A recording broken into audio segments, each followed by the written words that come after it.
On y revient dans quelques instants, mais d'abord, retour sur le match que l'on a vécu ensemble sur Canal+ Sport. Le premier match de votre grande soirée de rugby. Le Racing Métro recevait Grenoble, un concurrent direct pour les barrages, non pas à Colombes, non, mais au Havre. Voilà, délocalisation pour changer d'air peut-être pour les ciels et blancs.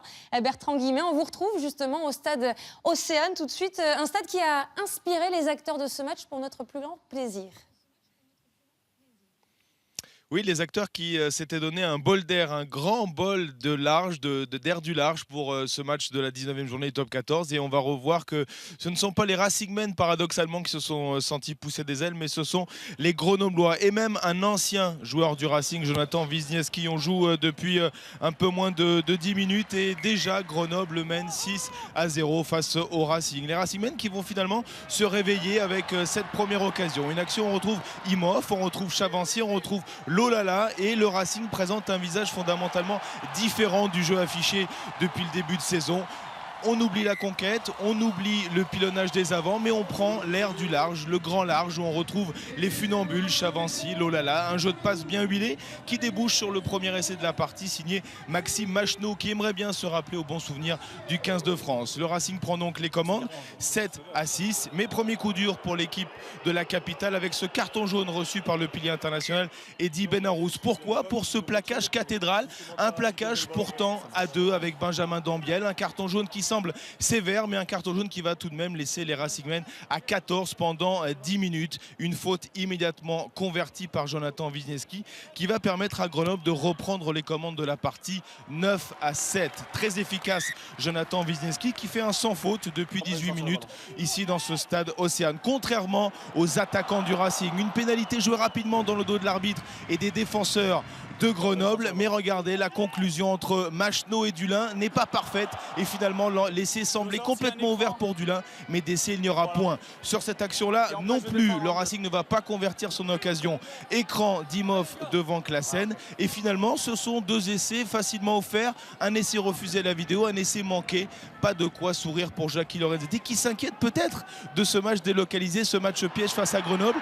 Grenoble qui mène 9-7 et qui, sur une de ses rares occasions dans cette fin de première période, va conclure grâce à Xavier Mignot, un essai en coin, 32e minute, 16-7. Ils sont dans la partie, les Grenoblois. Ils sont bien physiquement, ils sont bien en défense, mais voilà, c'est le réveil du Racing, le Racing qui s'appuie sur ce qui se fait de mieux depuis maintenant plusieurs saisons dans la maison ciel et blanche, c'est-à-dire le ballon porté, c'est-à-dire des avants conquérants, et un essai conclu là par Anthony Classen, un essai en force qui permet au Racing de revenir à 2 petits points à la mi-temps, 16-14. Pas de grandes envolées, heureusement, à la mi-temps sur le stade Océane. On va voir du rugby à 7, l'équipe de France à 7 en démonstration pour promouvoir le jeu, pour promouvoir les Jeux Olympiques de Rio en 2016. Et on retrouve Teddy Thomas, justement, qui ne jouait pas avec le Racing, toujours convalescent, mais qui était bien là avec l'équipe de France à 7 pour donner un coup de main et qui applaudit ses partenaires. Il n'aura pas applaudi, évidemment, ce plaquage, là aussi, cathédral, dangereux de Nigel Hunt sur Brice Dulin, et du coup comme Benarous, Dulin laisse ses partenaires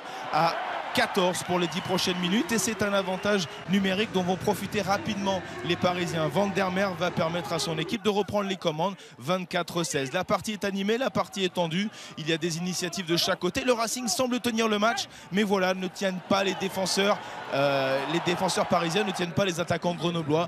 Joe Aplon va se faufiler et va ressemer le doute dans les têtes parisiennes et va ramener Grenoble à un petit point, 27-26. La fin de match est brouillonne, il y a un point seulement d'avance pour les Parisiens. Il y a beaucoup de batailles dans les rucks, il y a des ballons perdus, des ballons qui giclent, des plongeons, de l'envie, des initiatives, et peut-être un ballon qui sort sur le côté de ce ruck.